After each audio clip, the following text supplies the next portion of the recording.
think we can proceed already Yeah. with Congresswoman for the next interpellator, Congresswoman Laila De Lima. Thank you, Mr. Chair. May I first ask, Mr. Chair, who are those who were subpoenaed during the last hearing, the first hearing, but are no show? Comsec, kindly respond to the question of Congresswoman De Lima, please. Mr. Chair, we sent subpoena ad testificandum to the following Wawaw Builders, Alpha and Omega, St. Timothy, and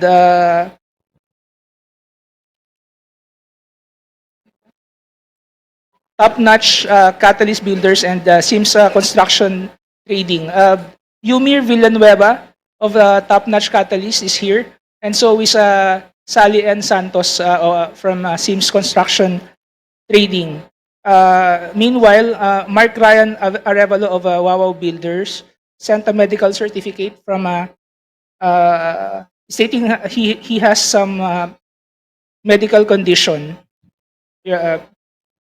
So And how Alpha many? and Omega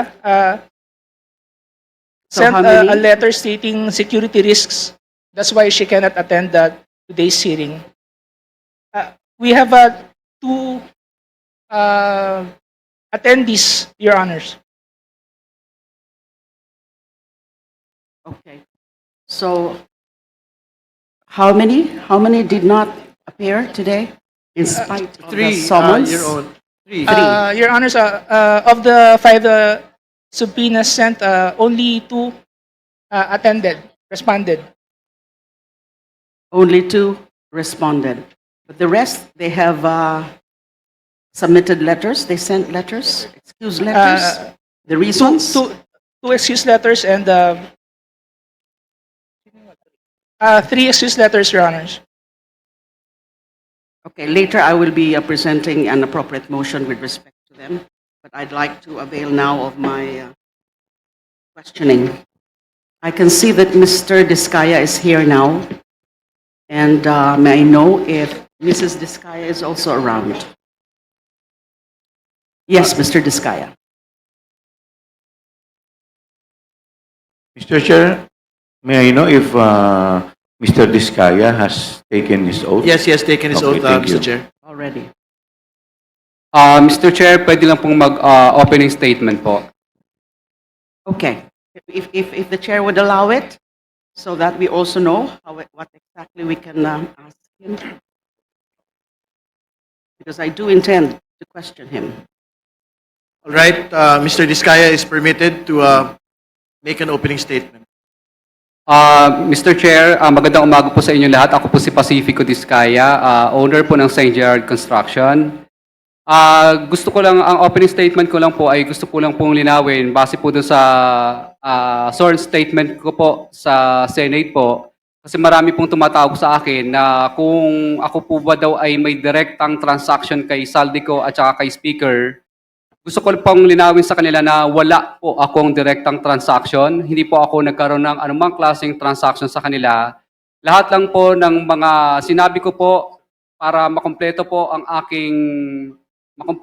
aking sworn statement ay kaya nabanggit po ang mga pangalan na yon dahil yun po ang madalas na sinasabi ng mga kausap ko po ng politiko.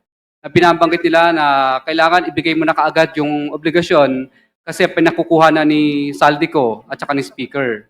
Ganun po lagi ang madalas nilang sinasabi. Or yung sa ibang salita para malinis pakinggan, pinakukuha na ng taas yung ganito. So, marami pong pagkakataon sa mga nabanggit ko na madalas po nilang gamitin po ang pangalan po ni Saldico at saka ni Speaker. Kaya nga po, ako po ay gusto ko iparating din kay Speaker po at saka kay Saldico na baka po nagagamit lang po ng mga politikong ito ang inyo pong pangalan. Kumbaga, para makakuha o ano pong maklaseng bagay. Pero wala po akong direct na unawa or capacity na masabi na talagang kay Speaker po napupunta yon o kay Saldico. Kundi yun lang po ang mga binabanggit ng mga politikong nakakausap ko. Para daw po kay Saldico at Speaker. Kaya sa akin po, mas mabuti po na naiparting ko po kay Speaker at saka kay Saldico na wala po akong direktang transaction sa inyo. Ito po ang mga naririnig ko lang po na mga salita mula po sa mga politiko na namumuwersa at namimilit na minamadali na po yung obligasyon dahil dadalhin daw po sa inyo. Yun po ang reason. Pero transaction sa kanila, wala po. Thank you po, Your Honor. Yan po ang opening statement nyo.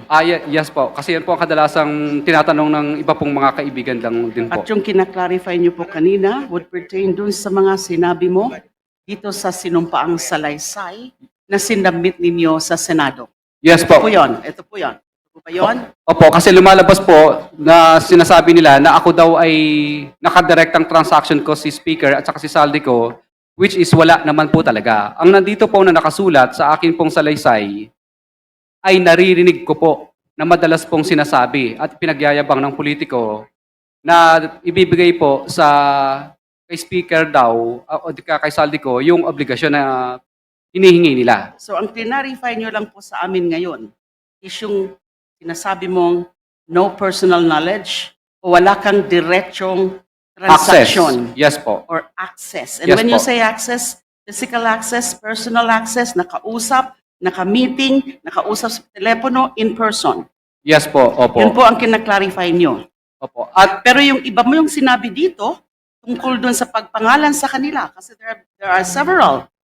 There are few paragraphs here, several paragraphs na nababanggit yung pangalan ni Representative Saldico and also the Speaker. Di ho ba? Pero lahat po yung mga sinasabi nyo dito, yung mga tinuturo nyo na kung sino ang nagpaabot sa inyo o nagsabi sa inyo na yung mga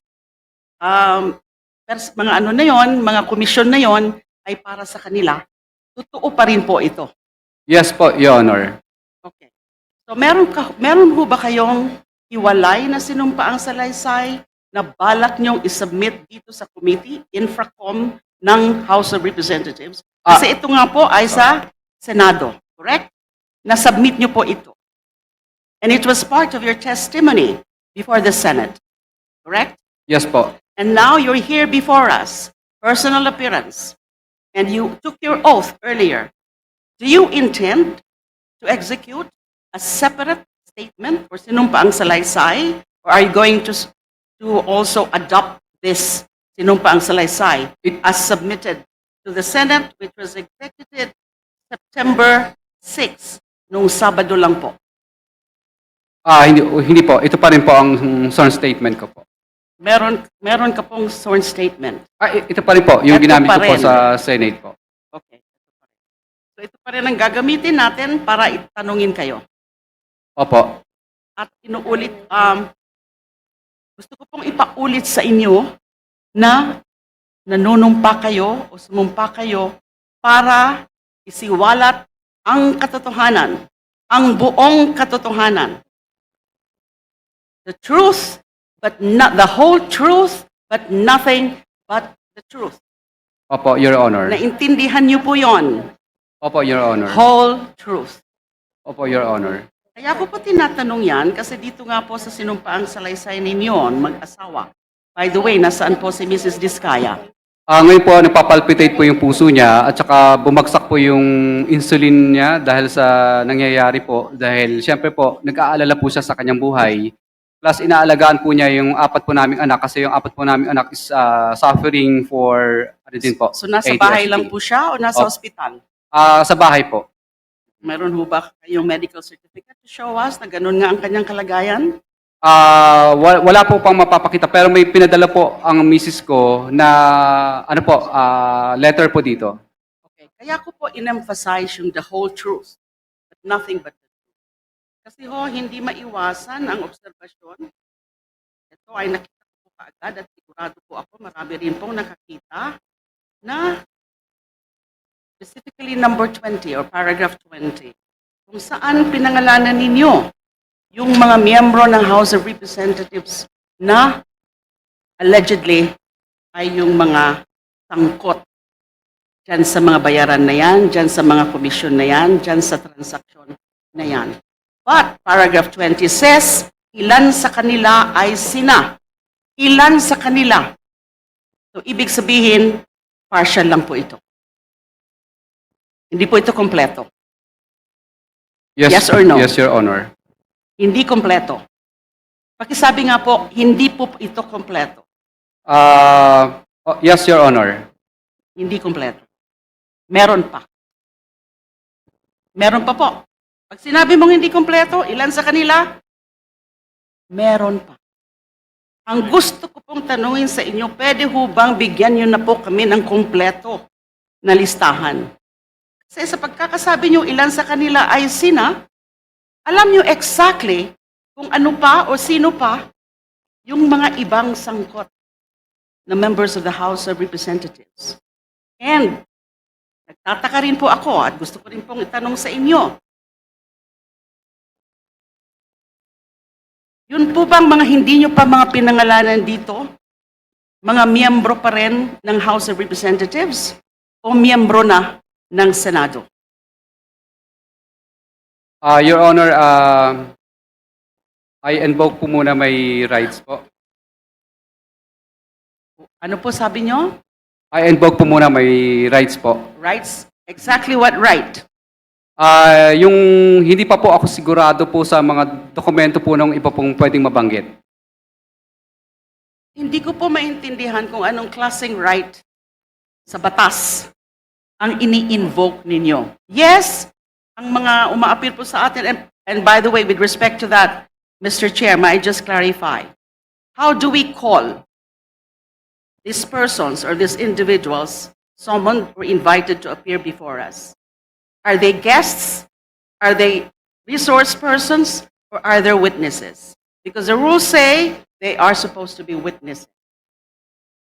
The rules. And by the way, talking about the rules, isa po po yung kailangan ko pong ipa-clarify. Ano po exactly ang rules na gag-govern ng proceedings natin dito sa TRICOM or Infracom? Kasi po, tatlo pong committee ito. Good Government and Public Accountability, Public Works and Highways, and the third committee is Public Accounts. So 3 committees. And these committees are supposed to be governed by separate rules of proceedings. But I'm not aware of any new rules that would govern or are now governing these very proceedings. Are we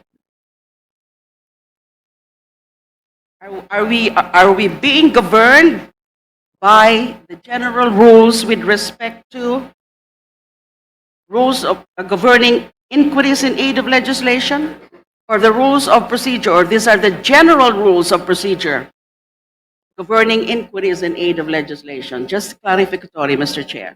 We're governed by the House rules and the rules of procedure governing inquiries in aid of legislation. Okay, so We the don't have Separate. a separate House rules. Okay. Congresswoman And De Lima. indeed, under those rules, witnesses have the rights, have certain rights.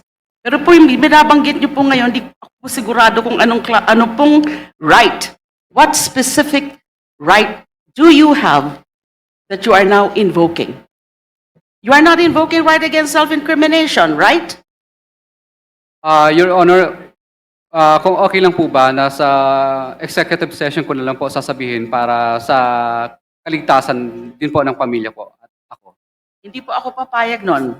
Of course, that should be the decision of the body. But I am not in favor of this.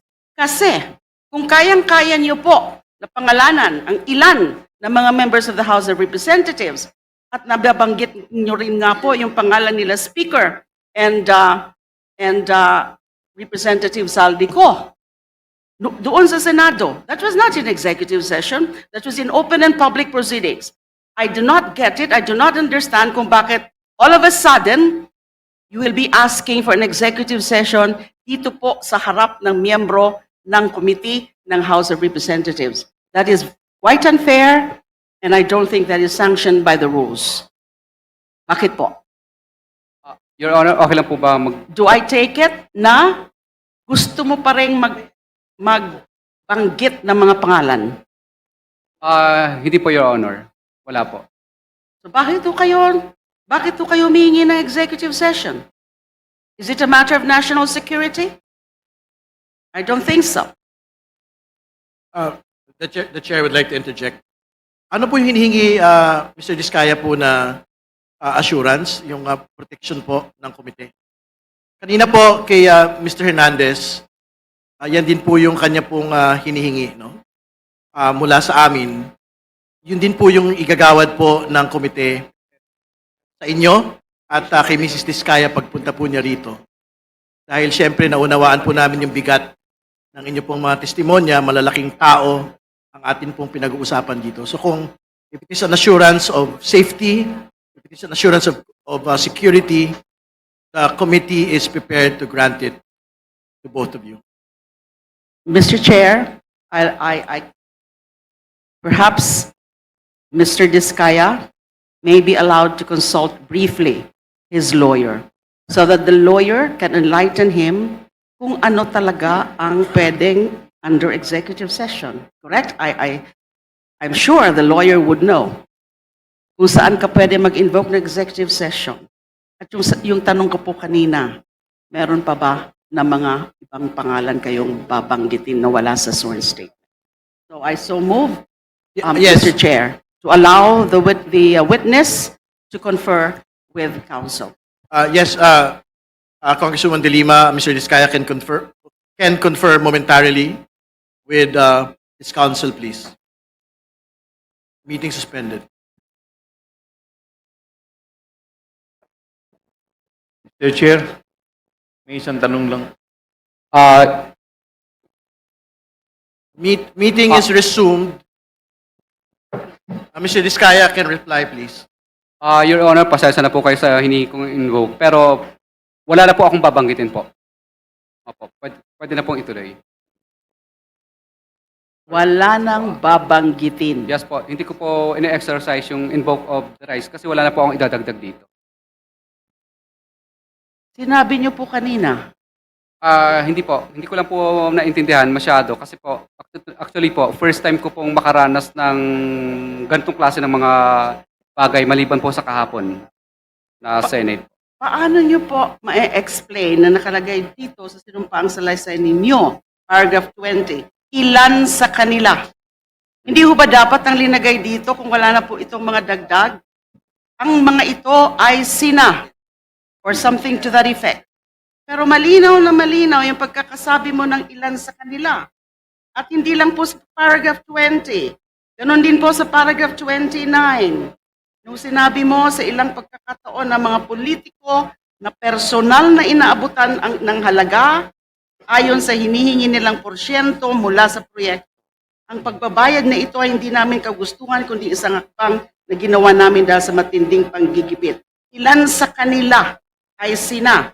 And then you enumerated 1, 2, 3, 4, 5, 6, 7 congressmen. Paano nyo po mapapaliwanag yon? Ilan sa kanila ay klaro? Mhm. Opo. Ilan lang? Or examples? Ilan? Few of them. So there is a whole universe. Your Honor, ito lang po ang nakasulat kasi wala po akong gabay ng abogado po dito. Nung akin pong itong isinulat, wala pong nag-draft. Ako lang po. Walang naggabay Opo. na abogado. Opo. So sino ang naggabay sa inyo kung hindi yung abogado? Bali po yung pagsusulat po nito, Your Honor, is ako po ang mismong nagsulat at pinabasa ko lang po sa abogado ko kung okay na siya. Ito po ay subscribe and sworn to noong September 6. Yes, Your Honor. Ang gumawa nito ay abogado ninyo? Ako po, Your Honor. Kayo po. Mhm. So bakit po ganun ang pagkakalagay dito? Ilan sa kanila?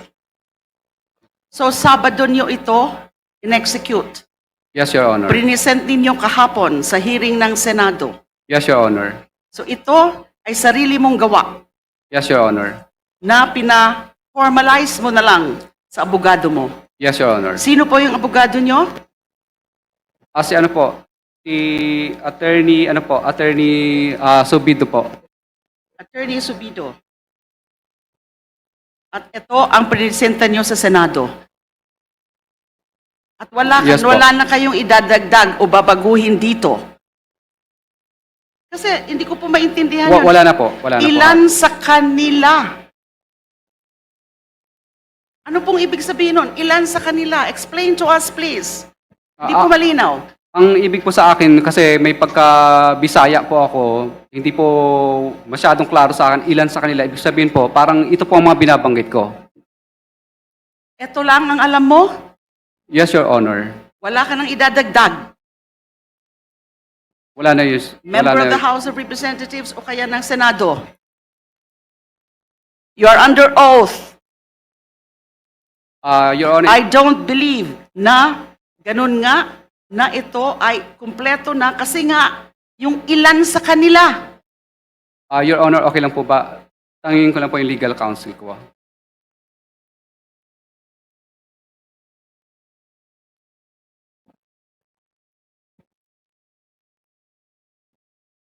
Mr. Chair, habang sila po ay nag-consult, meron lang po akong isang ika-clarify. Isang tanong lang po. Kay Okay. Engineer Alcantara. Okay, please proceed. Engineer Alcantara, tama ba yung pagkakaintindi ko kanina? Sinasabi mo na hindi ka nagbibigay kay Senator Joel Villanueva? May sinabi ka bang gano'n kanina?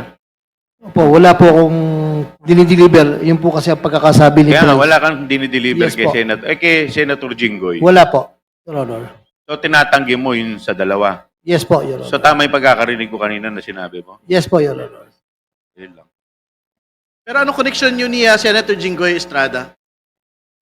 Wala po, Your Honor.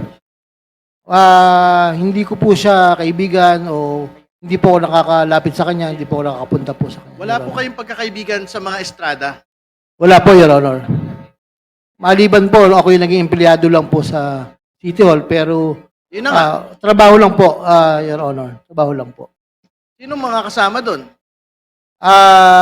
Yung city engineer po, Para malinaw, naging city engineer po kayo sa Maynila, tama po ba? division chief lang po ako, hepe lang po ako, Your Honor.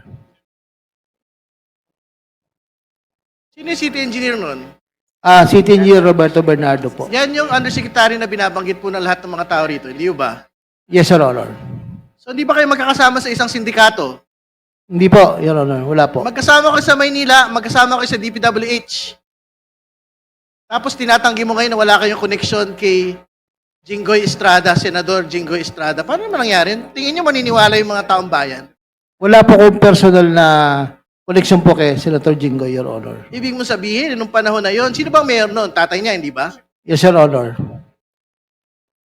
Tingin mo naniniwala kami sa mga ganyang mga pagsasalita na yan?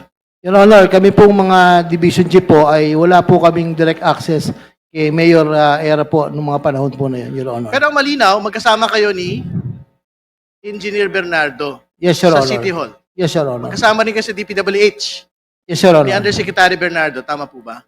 Opo. Maraming salamat. Okay. Yes, Engineer Bryce, please. Before going back to Mr. Diskaya. Thank you, Your Honor. To add up lang po, kung hindi po sila magkakilala, there was a time nag-birthday po si Senator Jinggoy sa Soler. Umattend po siya. Kung hindi po sila magkakilala, Your Honor. Oh, Just additional info lang. Engineer Alcantara, di pala kayo magkakilala. Bakit ka naman nagpunta sa Soler? Parang mahirap maimbitahan sa Soler, di ba? Mr. Chair, I'd like to remind our guest, especially Engineer Alcantara, to answer as honestly as possible all the questions because you're under oath and you don't want to tempt these members to cite you in contempt. Just a reminder. No, it's okay, it's okay. Thank you for the reminder. DE Alcantara, please. Your Honor, napunta lang po ako ng birthday. Sinasama lang po ako ng ibang mga hepe po doon po sa City Hall po, Your Honor. Maraming salamat po. We can go back to Mr. Diskaya. I think, tapos na po ba kayo mag-confer with the lawyer, Mr. Diskaya? Before giving it to Senator De Lima, I think it's very important to provide the context as to the question. No? Alam po ninyo, Mr. Diskaya, dalawa po yung mahalagang butas sa testimonya kahapon. Una, ang daming mga kongresistang binanggit. Di ba? Pero okay, sige. Nakaupo, hindi na nakaupo. Pero nakakapagtaka na malaki kayong kontratista sa panahon ng gobyerno ni President Noynoy Aquino, isa sa pinakamalaking kontratista sa panahon ni Pangulong Duterte, isa sa mga pinakamalaking kontratista, actually pinakamalaking flood control. Pag pinagsama-sama po lahat ng kumpanya ninyo, sa ilalim po ng gobyernong ito, pero walang kahit isang senador sa inyo pong sinumpaang salaysay. Yun po yung una. Pangalawa, sabi po ninyo kahapon, walang ledger kayong hawak sa listahan bago 2022. Wala hong naniniwala siya kasi ang yabang nyo nga ho, as far back as the Aquino administration, andun kayo sa top contractors po. Ibig sabihin, hindi ho maniniwala yung tao na the same modus operandi that you have been doing, that you had stated in that affidavit, is not being implemented in the previous Duterte administration and in the previous Aquino administration. Wala hong maniniwala na ang listahan niyo po ng mga pangalan ay hanggang 2022 lang. So my question to you, and maybe this is the question of Congresswoman De Lima, ano pa po, sino pa ho yung mga pangalan na dapat pong malaman ng bayan? Your Honor, ang ibig ko po sabihin dito, ilan sa kanila ay sina. Kasi po, Your Honor, ang ibig po sabihin dito, hindi ko naman po lahat literal silang binigyan. For example po, si Kong Ramon Romulo po ng Pasig, hindi ko naman po talaga siya personal na inabot sa kanya yung pera. Kundi, sa tao po ni D. Aris, kaya mapapansin nyo po, ilan sa kanila ay sina. Kasi yung iba po dito, personal ko pong inabot sa kanila o binigay. Pero yung iba naman po dito, mga tao lang po nila ang kumuha. Okay na yun, wag na ho nating guluhin yung tanong. Ang tanong, sino pa yung mga tao na dapat hong pangalanan dito na hindi po pinapangalanan? Wag na tayo magdebate sa grammar ho ng Filipino. Naintindihan ho namin yung gusto nyo pong puntahan. Ang tanong, meron pa bang dagdag na kongresista na kasama sa payoffs? Meron pa bang mga senador na kasama dapat sa mga payoffs po ng Diskaya-linked firms? Your Honor, wala na po. Congresswoman De Lima, please Mr. proceed. Chair, hindi po ako naniniwala. Gusto ko muna pong tanungin, meron ho bang nag-assist sa inyo nung ito ay prinisenta sa Senado?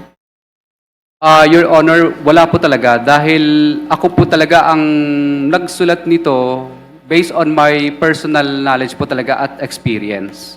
At ito ay sinumitin nyo sa komite. Oh, yes po, Your Walang Honor. ibang kumausap sa inyo bago ito sinumite. Wala Yung po sa talaga, Blue Ribbon, Your Honor. sa Blue Wala Ribbon po. Committee.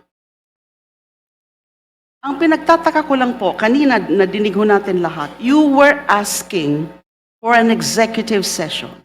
And you said something like, kasi natatakot ako para sa pamilya ko. And perhaps we can check it from the records, from the TSNs, the exact words or the exact sentences na sinabi nyo when you were requesting for executive session. Do not tell me now na yung pag-request nyo ng executive session ay wala lang. Wala kang ibang importanteng sasabihin. Wala kang ibang pangalan ng babanggitin. Why in the first place did you request for executive session? If there's nothing that you would want further to be added in your sinumpaang salaysay. Your Honor, pasensya na po kayo. Hindi ko lang po masyadong naintindihan dahil kinakabahan po ako kanina sa mga tanong po ninyo. Pero ngayon po, medyo nung naggabayan po ako ng abogado ko, ay naintindihan ko po yung yung tanong. Pero klaro, humingi kayo ng executive session. Klaro na sinabi nyo, natatakot ka. Totoo po. Kanino? Kanino ka natatakot? Your Honor, natatakot po ako sa kaligtasan po ng pamilya namin. Dito po sa mga taong napangalanan po namin. So, bakit kailangan mo ng executive session na pangalanan mo na dito? Kung wala ka pang ibang idadagdag na importante at lalo na mga pangalan. Your Honor, pasensya na po kayo. Hindi ko lang po masyadong naintindihan kanina yung talagang paikot ng tanong. Dito po ang naguluhan sa ilan sa kanila. Pero ay kayo sina. mismo ang nagsabi executive session. Sinong nag-advise sa inyo na humingi kayo ng executive session? Your Honor, pasensya na po kayo. Hindi ako masyadong magaling sa legal. Kadalasan lang po, pag nanonood lang Sino po. po ang nagsabi sa inyo na humingi muna kayo ng executive session? It could not be your own idea. Kasi nga sabi mo, hindi mo naman naiintindihan. Wala po, Your Honor. Minsan naririnig ko lang po sa ibang mga napapanood ko sa YouTube, yung mga ganong klase ng Naiintindihan mo sagot. kung anong ibig sabihin ng executive session? Kasi kung hindi mo naiintindihan yon, bakit mo babanggitin yon? Your Honor, pasensya na po kayo sa kanina na isagot ko. Pero ang sagot ko po ay ito na po lahat. Paano mo pinili yung mga pangalan na ito? Ano? Selected names mentioned and listed in your sworn statement. Paano nyo po pinili yung mga pangalan na ito? Ito po yung mga pangalan na to ay ito po yung mga nakilala ko po at yung mga tao po nila na humingi. Sa paragraph 19, before paragraph 20, where you enumerated 17 or so members of the House of Representatives, sinabi niyo po dito, ito ay binibigay namin sa kanila ng cash. Ang bawat transaksyon ay may karampatang voucher at ledger na nagsasaad ng mga araw kung kailan nila ito natanggap. So meron kayong documentary evidence. Yes, Your Honor, meron po. Kung i-require namin na i-produce yung documentary evidence na yon, ledger and karampatang voucher. Ang makikita lang ba ho namin ay yung mga pangalan na nakalagay dito, 17 members of the House of Representatives. Your Honor, yes, mailalagay po dito. Pero yung iba po dito kasi ang tumanggap. Kaya mapapansin nyo, ilan sa kanila, ibig sabihin hindi sila lahat. Ilan sa kanila kasi po is yung mga tao lang po nila ang tumanggap. Hindi pa rin po ako satisfied tungkol sa bakit kayo in the first place humingi ng executive session. If you don't answer it properly, you'll be nearing a citation for contempt. Your Honor, hindi ko po masyadong naintindihan yung yung tanong po kanina. Because kasi kinakabahan po ako. it's a very relevant question, but you refuse to answer. By just saying that, na kinakabahan kayo. But it could not have just popped up from nowhere. Yung tungkol sa executive session. Kung hindi po pinag-usapan nyo na po ito ng inyong lawyer at kung sino man na humingi ka muna ng executive session para masabi mo yung buong katotohanan. And your oath now is the whole truth. Your Honor, pasensya na po kayo. Pero ito po, ang nakasulat na po ito na po lahat yun. Mr. Chair. Mr. Chair. Congressman San Fernando, please. Kasi nagpapaikot-ikot tayo kanina eh. On record naman yung pinagbabanggit ni Mr. Diskaya. At ngayon, biglang bawi ng mga sinasabi niya at nililito niya ang kumiting ito patungkol doon sa mga sangkot ng mga politiko, particular dito sa mga maanomalya at mga ghost project. In accordance with our rules, Mr. Chair, Section 11, Move to I suspend, Mr. therefore Chair. move to cite in Session contempt suspended.